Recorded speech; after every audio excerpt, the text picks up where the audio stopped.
Hey everyone, so today I have a Glitterature, The Queen's Fool, and this is a historical fiction book about Queen Mary and her half-sister Queen Elizabeth, Princess Elizabeth during this book, but then she becomes Queen Elizabeth I. And these were Henry VIII's children, and I have read all of this author's books, pretty much. I think I have one more book of hers. Well, I have two more books of hers that I haven't read. One is The Lady of the Rivers, which I've hauled in a Glitterature haul, and I need to do a review, but I haven't read it yet. This one was probably my least favorite out of all of her books, but I still enjoyed it. It was kind of equivalent to the Red Queen for me. The White Queen was so good, and then the Red Queen was a little bit of a letdown, and that's how I felt with this book as well. I wasn't captivated by this book the way I have been with this author with some of her other books, and it took me a very long time to finish this book. I started reading it months ago when I was on an airplane, and when I got off the plane, I read quite a bit of it. I think I read like 2/3 of the book, and then when I got off the plane, I just couldn't get back into it. Like, since I wasn't kind of being forced to read it in a way because I had nothing else to do on the plane, I just started reading so many other books. And then recently I saw it on my shelf and I thought to myself, I need to just finish it, because if I don't finish it, it's always going to be one of those books where I kind of read it but didn't really, and I don't like to have books hanging like that. So I went ahead and finished it, and I did like it. I think if I had read it all in one sitting, I would have enjoyed it more. I would have had a more like normal experience with the book, as opposed to kind of forgetting what was going on and then having to like get back into it. But it is basically about this girl named Hannah the Fool, and she's a Jew, and she has the gift of the sight, which is like the ability to foresee the future and foresee events that are going to happen, and she can kind of stop them before they happen. And actually, I don't know if she can stop them. She can try to intervene, but I don't think she actually succeeds in intervening, because she doesn't really get enough details. She just sees a really scary scene, and then that's kind of all that she can't really place it. But she has a couple of visions about the Queen, and she gets begged to fool for Edward the...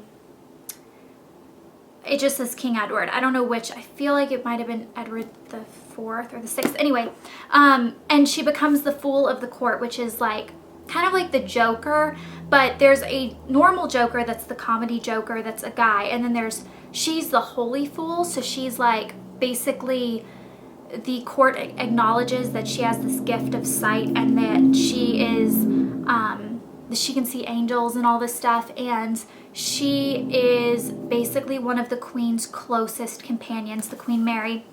She also gets very close to Princess Elizabeth, and the book just goes through Mary's entire time as Queen, which isn't a very long reign, and it's just kind of a sad story. Like, the reason I mentioned that she's a Jew is because it's a very big part of the storyline, because Jews at the time were being persecuted in pretty much every country. They didn't really have a safe place, and she tried to pretend that she wasn't, she kind of hid that about herself, and she tried to assimilate into British society, but it was a little difficult for her because her name was Hannah, which I am assuming is a very Jewish name, just because in the book they make some references to the fact that her name is not a typically English name.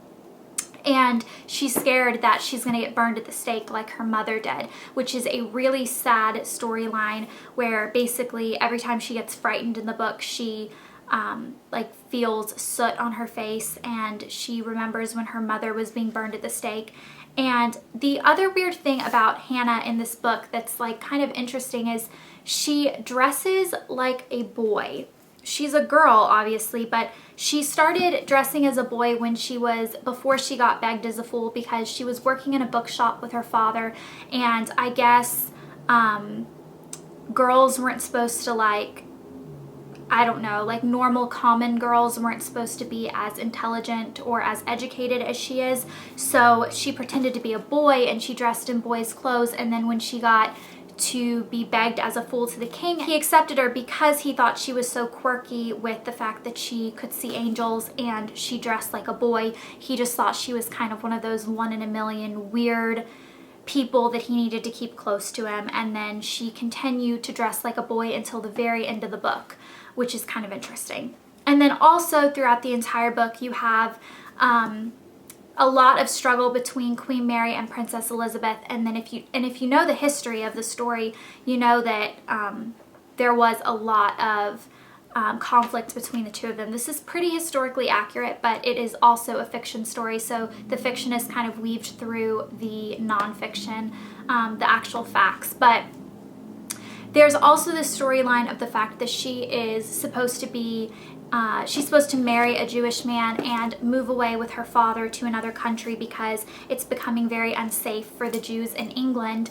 And she basically like doesn't like her betrothed. She kind of shuns him, and she's such an independent thinker, and it's so uncommon during this time period for a woman to be like, I'm gonna dress like a boy and be the court's holy fool and ignore my betrothed. It's just, she was like weird in a independent good kind of way, and that's why she was so beloved by the court, because she was such an independent free thinker. And because she was the fool, she could get away with a lot. She could basically say anything that would maybe be treason if anyone else said it, but because she was the fool, it's the fool's job in the court to kind of make people laugh and say what they think no matter what and not be persecuted for it. So it's an interesting story. It's not, I didn't like it as much as the stories that are in the eye of the queen or kind of being told in their voice. There are a couple other stories that I feel like were more interesting to me that this author has written, but it wasn't bad. If what I just described sounds interesting to you, I think you would like it. I think it's written really well. It just wasn't my favorite storyline. I thought her job was kind of sad. Even though she was treated really well by the queen and the Princess Elizabeth, they respected her a lot, which is very unusual during this time period. And I thought that that was really nice that she was treated really well. But I just think that she was this lost girl, and she was so scared of being persecuted for being a Jew, and she felt like she didn't fit in any place of society because she was a Jew in a British court and she was a girl in boys' clothes, and there was just so many different, she wanted to be perceived as a woman, and she like loved this man, but he would never see her that way because she dressed in boys' clothes. It was just kind of, it's a very complicated storyline, but it was good and I recommend it if that sounds good to you.